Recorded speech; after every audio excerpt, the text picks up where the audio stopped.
What is going on? What is going on, guys? Welcome back to the stream. And today we have our third trade deadline with those Colorado Rockies and their rebuild. Just to show you guys, we are still in the thick of things right now. In the NL West, we are a little bit out. We are 11 games behind the Los Angeles Dodgers, but we are still having a strong hold on that second wildcard position. The Phillies are right behind us, nipping at our heels, but we're looking pretty strong.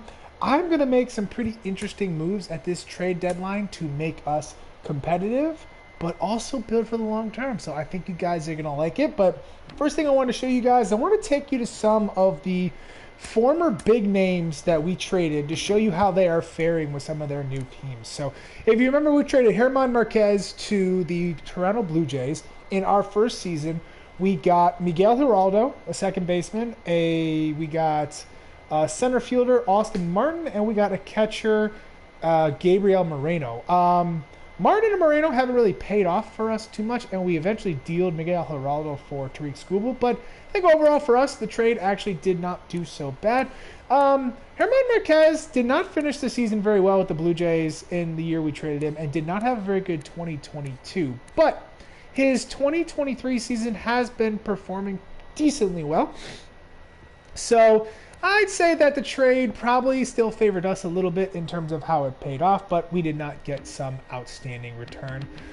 Now we are going to switch gears to Charlie Blackmon, who is now a 67 overall because his overall is just massively dropped. However, he did not have a great 2022. He did finish off 2021 strong, and 2023 is going pretty well for him as well. So I think that the White Sox got pretty decent value for him. We ended up landing Matthew Thompson, a B potential pitcher from them, who has not quite performed well in our minor system so far, but still has some upside left. I think that both teams are pretty happy with how that trade worked out. Now we're going to shift gears to the Detroit Tigers, who we traded with last offseason to acquire Tariq Skubal, who I will show you how he is performing for us in a little bit. And let's start with one of the bigger names we sent them. We sent them, we had sent them Garrett Hampson, which it looks like he just got moved. When I was doing this, looking through last night before I simmed, he was still here. I guess they must have moved him, so they did get a return. He had not been performing exceptionally well, but it looks like they were able to flip him for some prospect. Or he is tearing it up at AAA, as you guys can see, so he is paying off pretty well for them. And then we also sent them Daniel Lynch, who is now up to 75 overall, performing very well at AAA. Not quite sure what they're waiting for to put him in their everyday rotation in the majors, but that seems like a pretty good trade for them. So I'm very happy with how Tariq Skubal has been performing. I think you guys are going to be happy as well, and I think the Tigers are pretty happy with the return they got as well. So then we are going to move to the Kansas City Royals, whom we traded Ryan McMahon to last year, and we had gotten Daniel Lynch from them. That was our only return in that trade, and I think being able to use Daniel Lynch to get Tariq Skubal paid off pretty well for us, and I have to say the Royals have to be very happy. Ryan McMahon really picked it up in the second half last season, and he has been just destroying the baseball for them this year. Might look to be a long-term option for them at second base, so I think that the Royals, I'd say, probably won that trade, although I can't really complain too much because we ended up with Tariq Skubal.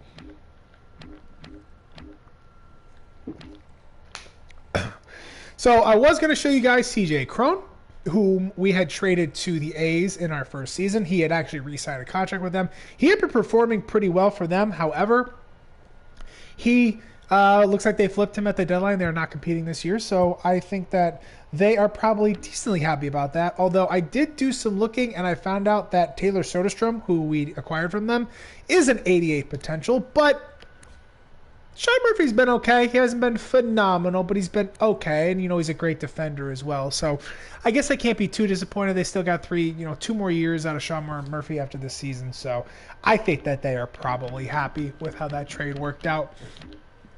And then finally, the big blockbuster trade from our first season, if you guys remember, we acquired, it was Reese Hines, it was Hunter Green, and it was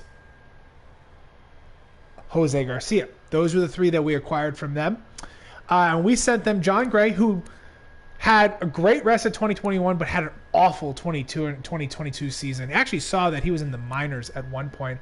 However, he has really picked it up again in 2023, and he's still going to be on the roster for a couple more seasons, so I think they are pretty happy with that. We sent them a relief pitcher who they do not have anymore. I honestly could not tell you his name anymore. And then we sent them Raimel Tapia, who had a good first season with them, had a good second season with them, but has kind of fallen off in his last season before free agency. So I'd say that the Reds probably lost that trade, but it was an aggressive move for them, just didn't quite pay off for us.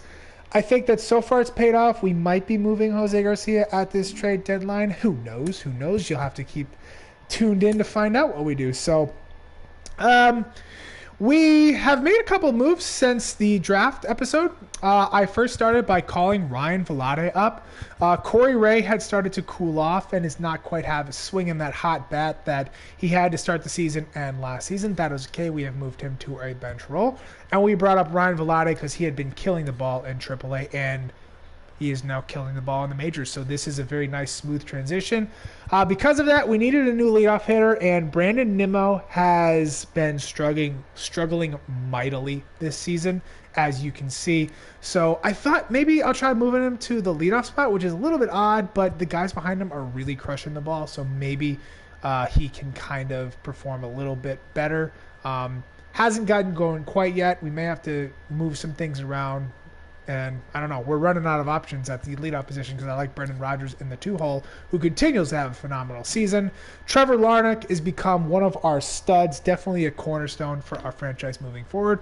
Jorge Soler, I actually peeked in on him. He is up to 86 potential in this franchise, and that really kind of came out of nowhere. I think when the franchise started, he might have been a 78 potential. I'll have to go back and look at my base roster, but he has been a monster in this franchise, and he is now on our roster. Michael Chavez continues to play well. Patrick Wisdom, I was thinking about flipping him at the deadline, but with just how darn well he has been playing, I can't justify moving him. I mean, look at that slugging percentage. It's crazy. Ryan Vlade, as you know. Francisco Mejia continues to play well. He's not really adding any overall because he is kind of stuck at his potential, unfortunately, but he has been a pretty decent option for us at catcher. And then Jose Garcia. The on-base percentage is decent. The average could be better. The power is not great either. So we know we get that A-plus defense out of him, but really kind of frustrated that his offensive game has not developed since then. We also called up Eleris Montero, who has not done too much in his first 19 at-bats in the majors. He is in a platoon with Patrick Wisdom. We sent down Taylor Jones at AAA, and Montero is now playing against lefties, and then that is it. Down on the farm, we are continuing to look at Colton Welker having a pretty good season. Jorge Oña is doing decently as well. Still hasn't made it on the 40-man roster. We sent Isan Diaz down because his numbers had started to slip. He is performing back well at AAA, so we might look to get him back up again. Dave Perry has been sent to AAA, and he has started to perform decently there. My catchers at AAA continue to struggle, so I'm really happy that we picked up that first overall pick, and as we talked about, Austin Martin doing well in the power department, but struggling elsewhere, which is frustrating. Monte Harrison, as you see, got sent back down to AAA. He did not perform well in the majors, and Travis Blankenhorn is back on his bullshit.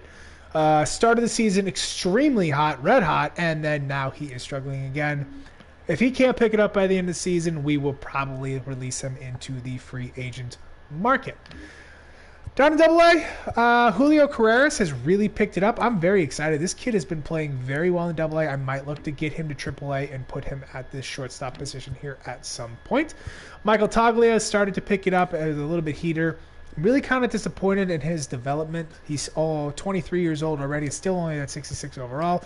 Zach Veen has been having massive struggles this season. I tried moving him to the 4th hole instead of the 2-hole, see if maybe that could spark something. Hasn't quite worked out yet. We're probably going to lose some potential on him, even though he's only 21, but a little bit disappointing to see him struggling so much. He was one of our top prospects. He was our top prospect coming into this franchise. And then Freddie Marshall, he is not hitting very well. Not a big-time prospect, but still somebody we were hoping to get something out of. Reese Hines continues to not do exceptional with that. Taylor Soderstrom has been killing it, though. 88 potential, really good overall hitting abilities. And then Drew Romo, I wanted to get into our lineup, so that's why we moved Tyler Soderstrom to left field because he has that ability to play left field. And Drew Romo, good defensive catcher, kind of liking how he's performing so far. Not much else to speak about in terms of the lineups there. So Sonny Gray continues to struggle. His FIP is so much better than his ERA, so that makes me feel a little bit hopeful, but he is having a rough year. Tariq Skubal, as we mentioned, has been killing it. Like to see the strikeout numbers back up near that 9.7 number, but his FIP has been nasty. He's not walking a lot of guys. We like to see that. Austin Gomber has finally stepped it up in this franchise, and we may be looking to move him at the deadline. Who knows? Who knows? Christian Javier continues to pitch decently. His FIP is under 4, so that is not bad. We'd like to see the ERA drop a little bit. And Jordan Balazovic, again, has been pitching okay. His walks numbers have started to explode a little bit, which is not ideal. But overall, can't complain too bad for his first full season in the majors. Bullpen, been some mixed results so far. Justin Lawrence has fallen off a little bit. Let's see, what's his FIP? It's 4.11, so still not too bad. Jordan Sheffield has really settled down. Lucas Gilbreth continues to be a good option. And Enyel De Los Santos and Robert Stevenson are pretty top-notch options in the bullpen. I had to send Ben Bowden back down because his ERA had crept up over 6. He has been pretty frustrating in this franchise. I had high hopes for him, but he just can't quite get it to work. Down on the farm, Tyler Beatty, he is up to a 77 overall. Just don't really want to get him in the rotation because I want to keep letting Jordan Balazovic get some work in the majors. Hunter Green has started to peak right about now. He's up to that 74 overall. Our reclamation project, Humberto Mejia, he has been pitching pretty well. Ryan Rolison has heated up, and so has Freddie Garcia. In the bullpen here, Jose Mujica continues to impress in a bullpen role. And Tony Losey, we did get into the majors for a little bit, but it was ugly and not pretty at all. So we sent him back down for a little extra seasoning at AAA. Down in AA, Noah Saw and Chris McMahon, both looking pretty good. They're too good for AA. Matthew Thompson continues to struggle. Very disappointed he hasn't quite turned into the prospect we hoped he would. Derek Mullins and Helcris Oliveras are doing okay. Not exceptional, but okay. And then the rest of these guys are just guys that are fillers for our organization. So we are going to be making some trades at this deadline, and I have set up some wheeling and dealing. I was trying to go back and forth between should I be sellers at the deadline, should I be a buyer at the deadline, and then I thought, why not do both? So I put together some trade offers that I think are going to make us better this season and for years to come as well. So I am going to start off. We are going to be dealing away Jose Garcia. Really disappointed in how his bat has been performing. So I found somebody that could be a buyer for him. And we're also going to add in Ben Bowden, who has not quite performed to par yet, but he's still got that beat potential. So he could be intriguing. He's only 27 years old. Could be very intriguing to a team in need of some good bullpen arms. And we are going to be trading with the Detroit Tigers.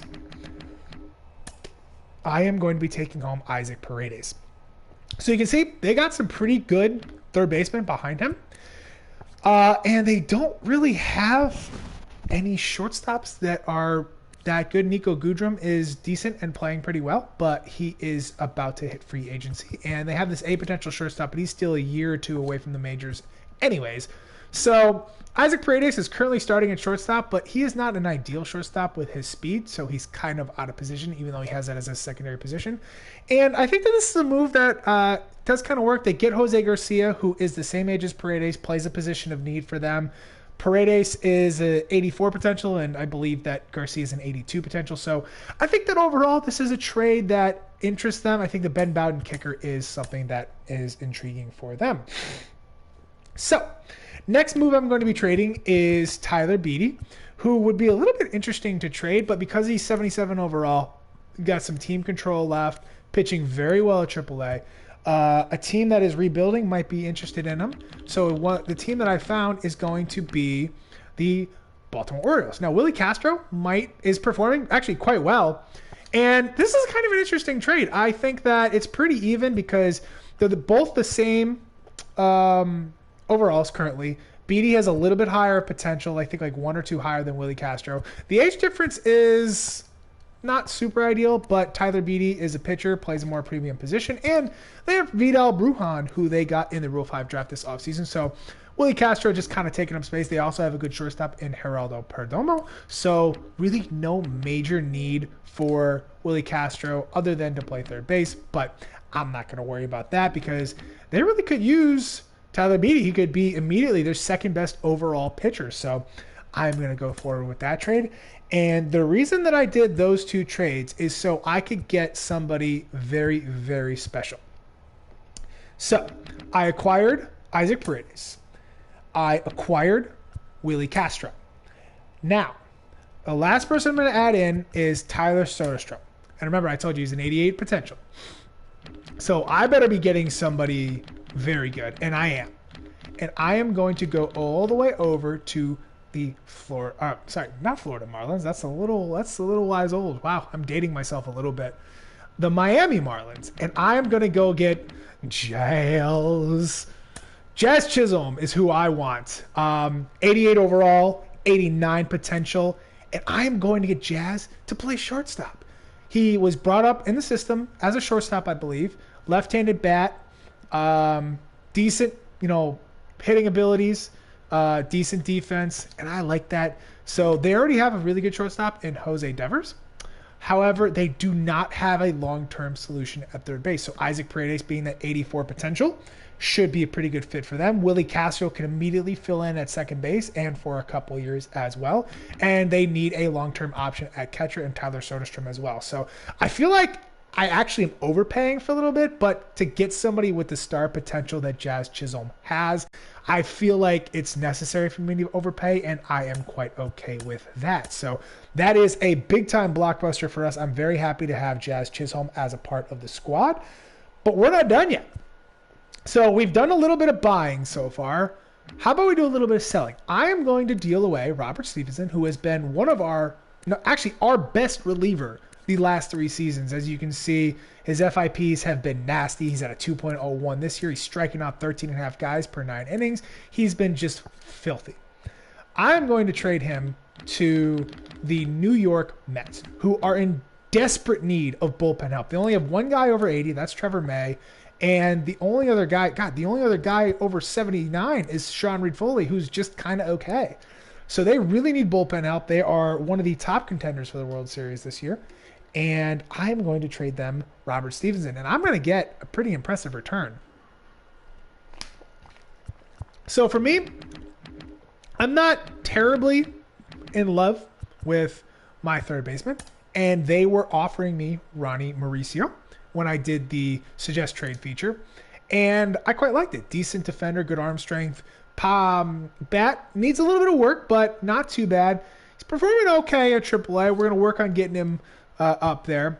And I know we've got Dave Perry. I know we've got Rhys Hines, but Ronnie Mauricio is almost as good as Dave Perry. And I believe he has a higher overall potential than Dave Perry. And he is higher potential, higher overall, and younger than Rhys Hines. So long-term option, I really do like Ronnie Mauricio. But that's not quite good enough for a guy of Robert Stevenson's caliber the last couple years. So I am also going to get into return of this trade. I'm going to get myself another B potential reliever. I believe his potential is 84 in JT Ginn.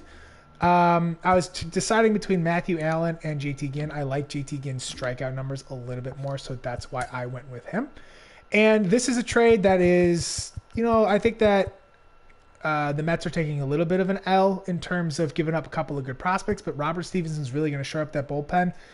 Me scheming, playing chess when everybody else is playing checkers, I'm hoping they don't re-sign Robert Stevenson. And if he ends up in that free agent market next season, you bet your ass we're going to go after him hard because he has been so impressive for us in this franchise. I really wanted to keep him, but saw an opportunity to get some good value for him, and I pounced on it. So that trade is finished, and we're not done yet. We're going to do a little bit more selling, but at the same time as we're selling, we're going to be doing a little buying as well. So we are going to be trading Austin Gomber, who finally has figured it out in this franchise, but we're going to strike while the iron is hot. He is going to have 2 more seasons of arbitration left, so he's going to be intriguing for a team, any team really, especially that he is a left-handed pitcher. So, in addition to Gomber, I'm also going to be selling Eleris Montero, who has not performed super great in his time at the majors, but still, he's got 78 potential. He's only 23 years old, decent batting numbers, good defender. So he could pan out to be a pretty good, solid player. He's out of minor league options, and I don't want to deal with having to pass him through waivers next year if he doesn't perform quite well. So I am going to be sending him over. And then I am going to be sending, and this one hurts a little bit, I am going to be sending Freddie Garcia, who has a potential of 85. He's 22 years old. He's already a 71 overall, pitching pretty well recently in AAA. So this is a pretty big return, and you might be saying, well, man, I hope you get something big in return, and boy, do I. I am going to look at the Milwaukee Brewers, and I was looking between these three guys, these big studs here. Corbin Burns, he's got 1 year of arbitration left, and then he's going to be looking for a massive payday with that A potential. There's Brandon Woodruff, who is going to be a free agent this offseason, and then there's Freddie Peralta, who is got 1 more year left on his contract, and then he is a full-time free agent. And I looked at these potentials. Woodruff is an 80 actually potential, so he's going to keep dropping overall. Freddie Peralta is right at his potential already. Corbin Burns is a 90 potential. And I go, I want Corbin Burns. So I figured that this deal makes some sense for the Brewers because while Corbin Burns is a stud pitcher, he is about to be due a massive payday in a year, and the Brewers haven't necessarily shown a lot of want to shell out big money for their big-time players in the past. So a guy like Austin Gomber, who has 2 more years of control and would be very reasonable to come back, plus being a left-handed pitcher, which they do not have a good lefty in their rotation currently. They just have Drew Smyly, who is just okay. But I think that Austin Gomber is pretty intriguing with him. Austin Gomber's got 80 potential, so he's right at about what he's going to stay at for good. Eleris Montero is a good longer-term option. Mickey White, I know, is B potential for them right now, but Montero can also play first base, whom they do not have great long-term solutions for, but they do have Keston Hiura, who can also play second base. So I think, and remember, the DH is in play as well, so these guys can always play DH. I think actually Keston Hiura would be a perfect DH because his fielding numbers are pretty bad. So yeah, I think that Montero interests them. And then they get a big-time return in Freddie Garcia. They don't have a ton of younger, high-upside prospects on the pitching front. So like I said, Freddie Garcia, 85 potential. He's already 71 overall. Only 22 years old. This is a big-time get for them. And somebody who could, between him and Gomber, I think that they could really fill Corbin Burns' role. And Eleris Montero is really, I think, going to be the kind of icing on the cake for them, a little bit extra of a return for them. So I am going to finalize that trade right there. So a couple of big blockbusters at this trade deadline. I am quite happy to see what this team can do for the rest of the season, but I definitely think that we are going to have big things happening in our near future. Maybe we can make the playoffs this year. I definitely think we're going to make the playoffs next year. I was hoping to make the playoffs as early as next year, to be honest, but if things could go well, we could be even competing for a World Series next year. How do you guys think about that? So anyways, I'm going to go balance out my roster with some of the trades we just made. I appreciate y'all tuning in, and until the next time, I appreciate y'all, and